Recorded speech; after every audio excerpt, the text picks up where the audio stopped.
মাগরিবের নামাজের পরে 7 বার এই দোয়াটি পড়েন, আপনার মনে সব আশা পূর্ণ হয়ে যাবে। মাগরিব নামাজের পরে কারো সঙ্গে কথা বলবেন না, কথা না বলে 7 বার ঈমান ও ইয়াকিনের সঙ্গে এই দোয়াটি 7 বার পড়বেন।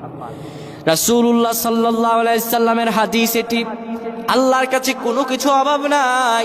আল্লাহ বলেন, আল্লাহু ইউদাইফু লিমান ইয়াশাউ ওয়াল্লাহু ওয়াসিউন আলিম। আল্লাহ হলেন প্রাচুর্যের অধিকারী।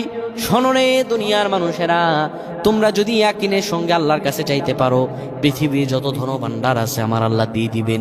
তোমার অভাব আছে, অভাব দূর করে দিবেন। রিজিকের সমস্যা দূর করে দিবেন, চাকরিতে সমস্যা দূর করে দিবেন, যত প্রকার অঘটন আছে আল্লাহ তাআলা সব কিছু দূর করে দিবেন। আপনারা কেউ যদি মাগরিব নামাজ পড়ে সুন্দরভাবে বসে যাবেন, কারোর সঙ্গে কথা বলবেন না, হাদিসের এই দোয়াটি পড়বেন, আল্লাহুম্মা আজিরনা মিনান নার।